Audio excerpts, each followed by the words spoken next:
I'd just like to make the point that we're very fortunate that His Majesty has allowed us to use Buckingham Palace for this event, and I need to say that. Nobody was ready for what Princess Anne walked into that room to do. What was meant to be a quiet birthday celebration for Princess Charlotte inside Buckingham Palace took an unexpected turn the moment Princess Anne stepped forward carrying an old red velvet box. Inside was a royal tiara, one with a history so powerful that its appearance alone changed the atmosphere in the room. But why did Princess Anne choose Charlotte? And what happened next that left the royal family divided? Join us as we uncover why Princess Anne honored Charlotte with a royal tiara and the controversy surrounding reports that she demanded Camilla's isolation. The room that was never going to stay quiet. The May sunlight that streamed through the windows of Buckingham Palace's Grand Hall on Charlotte's birthday was the kind of light that makes everything look ceremonial, even when nothing particularly ceremonial is happening. The flowers were arranged correctly. The seating plan had been arranged by someone who understood exactly which family members needed at least 40 feet between them. The catering was excellent. Everything about the room communicated that whoever had prepared this event had considered every possible variable and had a firm grasp of the proceedings. However, they did not have a firm grasp on Princess Anne. She walked in wearing a dark suit, her hair in a high, tight bun, with the expression of someone who has already decided what to do and is simply waiting for the appropriate moment to do it. She did not make a fuss of her arrival. She found her position at the front of the room, waited until the ambient conversation dropped to something approaching silence, and then began. Charlotte stood beside her in a white dress, her golden hair, her grandmother's eyes, and a child's combination of pride and mild uncertainty about why so many adults were looking at her so intensely. She was 11 years old and had been told this was a birthday celebration, which it technically still was, just not in any way that the word celebration usually implies. Anne spoke clearly and with the kind of authority that does not require volume. She said she was formally bestowing upon Princess Charlotte a special honorary Diana title, a recognition not of rank or protocol, but of spirit. She said Charlotte was not simply a young member of the House of Windsor. She was the inheritor of the values her grandmother had lived by: compassion, courage, and an absolute refusal to remain comfortable when people were suffering and in need of someone to stand by them. And then she opened the box. Revealing the content generated a collective gasp of shock across the room. The tiara inside caught the light from the stained glass windows and cast it in small pieces across the ceiling and the faces of everyone in the room. The applause that followed was scattered and complicated, underscored by a wave of whispered conversation that moved through the crowd like wind through grass. Catherine, Princess of Wales, held William's hand with a grip that was slightly tighter than any photograph would have been able to capture. King Charles sat at the center of the room with an expression that could have meant several different things and which he appeared to be actively choosing not to clarify. Queen Camilla was on her feet before the applause had fully formed. The chair behind her made a sharp, dry sound against the floor. Her face was a color that had nothing to do with pride or emotion and everything to do with the physical reaction that genuine fury produces in a body when the social filter has been overwhelmed. Her voice was high and cutting and entirely uninterested in the decorum that the occasion technically demanded. She said it was completely unacceptable. She said Anne had no right to make this decision independently. She said the tiara did not belong to anyone in Charlotte's generation. And then she said what everyone in the room was quietly waiting for her to say, because in retrospect, it was always the thing she was going to say. She said Diana was gone, and what the family needed was to look toward the future, rather than keep digging up the painful past. The hall went silent in a completely different way than it had been before. Anne had not moved, had not changed her expression or even shown any of the signs that someone shows when they have been caught off guard or destabilized by something they did not anticipate. She simply looked at Camilla with the particular steadiness of a woman who had been waiting for exactly this moment for approximately 6 months and was watching it arrive precisely as predicted. That look proved that she had been looking forward to Camilla making a fuss and knew exactly how to handle it. There was a very small movement at the corner of her mouth. Almost nobody in the room caught it. It was the smile of someone who has set something in motion and is watching it move. Charlotte looked up at her great-aunt Anne with wide eyes and whispered her question. Had she done something wrong? Anne bent down to the child's level and said quietly, with complete certainty, that her grandmother would have been proud of her right now. No question. Without hesitation. Outside the palace gates, the press was already beginning to run. But what nobody in that room yet understood was that the ceremony itself was not the story. The ceremony was the conclusion. The story had been happening for 6 months in suburban cafes, drizzly parking lots, quiet private homes, and a basement in Surrey, and it had all been pointing toward this room, this box, and this moment. So what happened during those 6 months that convinced Princess Anne to make a decision that would stun the royal family? And who was the one person who knew exactly what was coming but couldn't keep it to himself? The 6 months nobody saw. Princess Anne had not woken up one morning and decided to hand Diana's tiara to Charlotte on an impulse. What looked from the outside like a bold, spontaneous act of defiance was actually the final move in a very long, very carefully planned sequence of steps, the kind of steps that require meeting people in places you drive to alone, wearing a hat designed to keep your face out of photographs, and listening to things that are difficult to hear without showing on your face that they are difficult to hear. It had started with her noticing small gaps. She had been looking through the royal archives for reasons she had not specified publicly, perhaps routine family research, or something she had stumbled across that made her curious. What she found in multiple places across multiple time periods were absences where presences had been documented. Files that the records confirmed had existed in 1998, in 2005, and as recently as 2012 are simply gone now. There was no transfer record, no archival note, or even a box labeled "Move to Storage." Just empty slots where things had been. The things that were missing were not administrative documents or bureaucratic records. They were Diana's personal letters to William and Harry from their childhood, photographs from hospital visits and from the landmine walks and from the AIDS wards where Diana had sat with patients in the years when simply entering those rooms was considered an act of political courage. Jewelry worn on charity trips, personal diaries, private photographs, items that, taken individually, might be explained away as routine archival management. Taken together over multiple years, they formed a pattern that did not have an innocent explanation. Anne reached out to a former butler named Robert, who had worked directly for Diana for more than a decade. She met him alone at a small, quiet house on the outskirts of London on a grey afternoon, wearing a hat and a dark coat, and arriving without any of the apparatus that normally accompanies a member of the royal family when she goes somewhere. Robert was in his late 70s, white-haired, slightly bent, carrying the posture of a man who has been holding something heavy for a long time and is very tired. He looked around the room carefully before he spoke, even though there was nobody there but the two of them. He said he had debated for a long time before making contact. He said what he was about to tell her could put him in danger. He said he could not take it to his grave. He told her what he had seen. Not a single incident or a single decision, but a series of organized, systematic removals of Diana's personal effects and private documents, beginning after her divorce from Charles in 1996. Palace had to announce the separation of the heir to the throne, but both the Prince and Princess of Wales went ahead with their engagements today. And accelerating sharply after her death in 1997.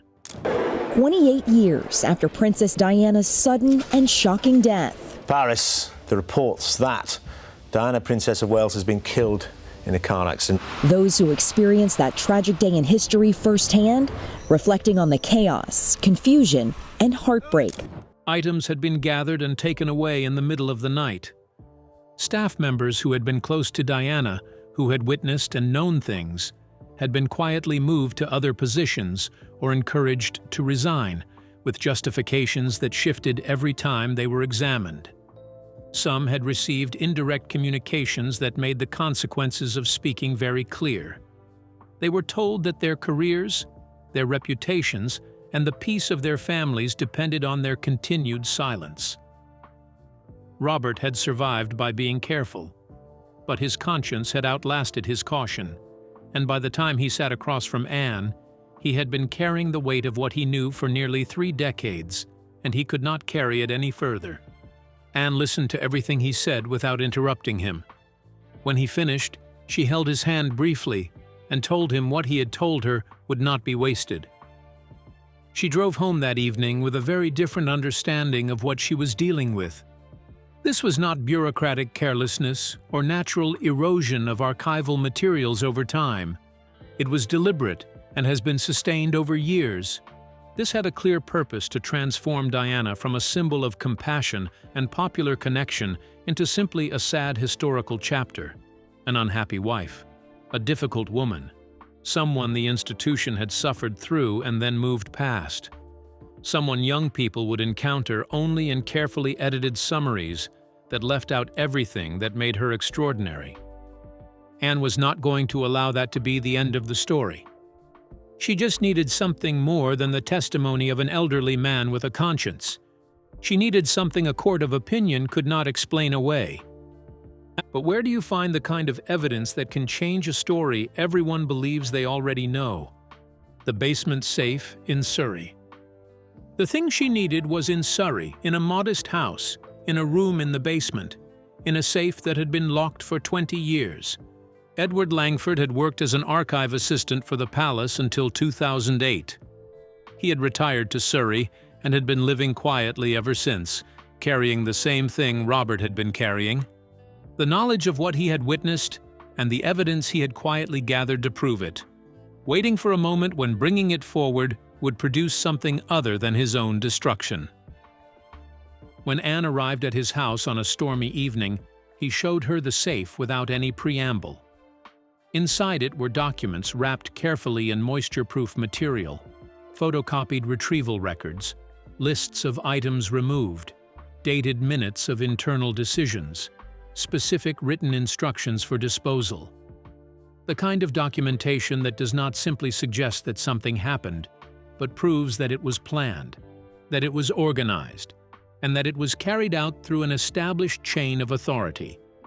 There was also a small USB drive. Edward explained it before Anne played it. In 2005, still working in the archives, he had attended a meeting with a small recording device in his jacket pocket. He had become suspicious enough about what he was witnessing to take an action he knew was unauthorized. He had kept the recording for 20 years alongside the documents, waiting. Anne plugged the drive into her laptop. The recording that came through the speaker was clear. A woman's voice, cold and certain, giving a direct instruction. Dispose of everything. All letters, photographs, and mementos related to Diana. Leave nothing that could remind the public of her. This is an order. This was definitely Camilla's voice. From 2005, the year she married King Charles. Giving a direct order to erase Diana's presence from the palace records. Anne sat without moving for a moment that Edward said later felt longer than it probably was. When she finally stood and gathered the documents to leave, she held them against her in the rain all the way to her car. She had spent 6 months building toward this. She had known something like this existed. Holding the actual proof of it in your hands on a stormy evening in Surrey is a different thing from knowing it exists. And she allowed herself to feel the difference before she started the car and drove home. The question now was not whether she had enough. She had more than enough. The question was when and how to use it in a way that could not be quietly dismantled before it reached the people it needed to reach. But before Anne could make her next move, someone else had already realized the situation was becoming far more serious than expected. So, what happens when the person at the center of the story realizes the walls may be closing in, Camilla's response, and how it made everything worse. Camilla had not been entirely unaware that something was moving in the shadows of the palace. Her sources were good, and she had been using them. She knew Anne was asking questions. She knew Anne was contacting former staff members, but she did not know exactly how much Anne had or how far back the documentation went, but she understood enough to know that action was required. Her response was swift, thorough, and ultimately beside the point. She ordered a final removal of whatever remaining records existed in the archive system that connected back to Diana or to the disposal operations.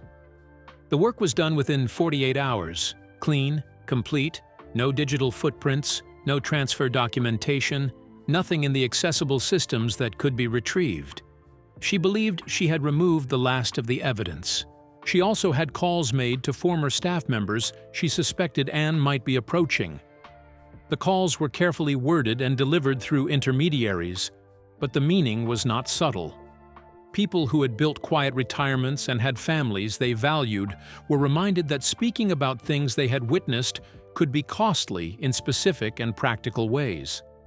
The calls were designed to produce silence, and for some of the people who received them, they did.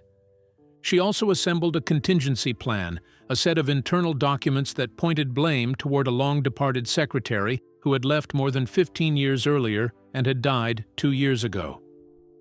If evidence surfaced and could not be denied, Camilla had prepared a version of events in which all of it had been the unauthorized personal decision of someone who could no longer speak for themselves. All of it was thorough, all of it was fast, and all of it was aimed at documents and records that were no longer in the systems she was cleaning, because Edward Langford had made his copies years before any of her operations could reach them, and had stored them in a safe in Surrey that nobody in her circle knew existed. She had spent 72 hours executing a counter-operation against evidence that was sitting dry and safe and completely untouched approximately 30 miles from the palace, in the basement of a retired archive assistant who had been waiting 20 years for exactly this conversation.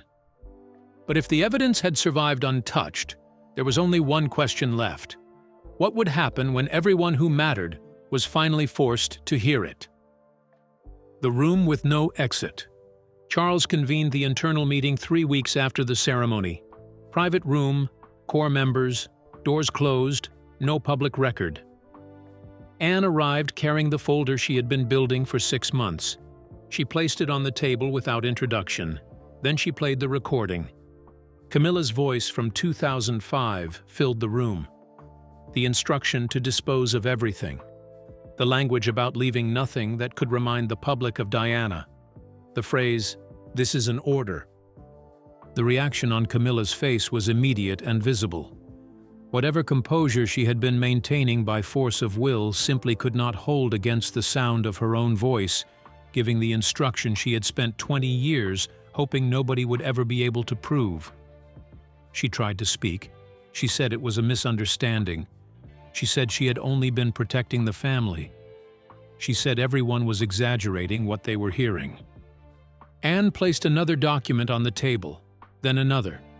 The retrieval lists, the dated minutes, the summaries of witness testimony that now, together with the documents, formed a picture so complete that the gaps Camilla's contingency plan needed to insert an alternative explanation simply did not exist. Every time Camilla found an opening for a different version of events, Anne produced something that closed it. The blame-shifting strategy, the deceased secretary, the unauthorized personal decision, the long-ago administrative error required ambiguity to function. Anne had spent 6 months removing all the ambiguity. The strategy had nothing to stand on. Charles listened to everything. He did not interrupt. When he finally spoke, his voice was quiet and tired. It was the tone of someone absorbing information that changed their understanding of a significant portion of their own history. He said Camilla had gone too far. He said he could not believe what he was hearing. The outcome was internal and would remain so. The calculation was made that protecting the institution from a full public scandal required managing the consequences privately. But privately, The consequences were severe. Camilla was moved to the eastern wing of the palace. Her participation in official royal activities was suspended indefinitely. The people who had carried out her instructions were quietly reassigned. The woman who had spent years engineering Diana's removal from the historical record of the family had now been removed from the active life of that family by the weight of what she had done. But removing one chapter from the story was never the real objective. The question had always been who would inherit what came next. So after the dust settled and the room fell silent, what was left for the next generation to carry forward? What Charlotte carries now? Anne stood by the window after the meeting ended and the room emptied. The garden outside was dark and unhurried and entirely unconcerned with what had just been accomplished inside. She had not done this for personal satisfaction, and she did not feel any particular satisfaction now. What she felt was the complicated relief of something completed after months of work that had required her to ask people to take risks, to carry things they were afraid to carry, to trust her with things they had been protecting for decades. She felt the sadness of understanding how much had been deliberately stripped away and how long it had been allowed to remain hidden. William came and stood beside her and said what she already knew, that she had been right, but the price had been high. She said that sometimes the only way forward goes directly through what was buried, and that Diana deserved to be in the light rather than managed into a cautionary chapter. Charlotte was somewhere in the palace with her parents, 11 years old, carrying a title and a tiara that connected her to a grandmother she had never met, but whose eyes she had inherited. She was too young to understand fully what the tiara meant or what had happened in the weeks surrounding her birthday. But she would grow into that understanding. She would learn the unedited version of her grandmother's story, not the reduced, carefully managed account that someone had spent years attempting to construct, but the whole thing, with all the inconvenient and magnificent parts intact. That was what Anne had actually placed inside that red velvet box. Not just a piece of jewelry, the permission to know the truth, the assurance that the truth had survived the people who tried to eliminate it, the knowledge that someone had thought she was worth protecting it for. Diana had walked through landmine fields and sat with AIDS patients and held the hands of people in places that made the institution deeply uncomfortable because she believed that proximity to suffering mattered more than distance from it. Charlotte would grow up knowing that her grandmother had been that person, fully, completely, with all the specifics intact. She would decide for herself what to do with the spirit she has been told she inherited. Nobody can make that decision for her, but she will make it with the real story available to her. Anne had made sure of that. 6 months of quiet work, one rainy evening in Surrey, one red velvet box opened in front of 300 people who came for a birthday party and witnessed something considerably more significant. The flame had been passed on. The rest was Charlotte's. But why did Camilla try so hard to erase every aspect of Diana's memory from history? The process of rewriting history. Camilla understood something many never considered. You cannot fully rewrite the future while the past still commands the room. Hence the move to strip the palace of every memory of her. Every tribute to Diana became an unspoken comparison. Every anniversary revived old headlines. Every charitable initiative invited questions about who had inspired it first. Even when nobody mentioned Diana directly, her legacy lingered over every royal appearance. If Camilla truly wanted to be accepted as queen, the greatest obstacle was never a title. It was a memory that refused to fade. So imagine a strategy that requires no dramatic confrontation, only patience. Fewer public references, fewer photographs on display, more attention placed on the monarchy's future than its painful past. Over time, history itself could begin to shift, not through lies, but through silence. Yet memories are stubborn things. The more people sensed Diana slipping from official narratives, the more fiercely they clung to her story. Books sold in greater numbers. Documentaries drew millions of viewers. Younger generations who had never met her became fascinated by the woman they believed changed the monarchy forever. And in the end, the greatest irony emerged. If someone had truly hoped to erase Diana from the royal family's story, every attempt only made her impossible to forget. Some legacies are carried by institutions, others are carried by the people. Diana's legacy belonged to the latter. Was that the most courageous thing anyone in that family had done in decades? Or did it come at a cost to the family's unity that will take longer to repair than the original wound? Drop your answer in the comments. Hit like, share this with someone who has been following the royal family, and subscribe so you don't miss what we cover next.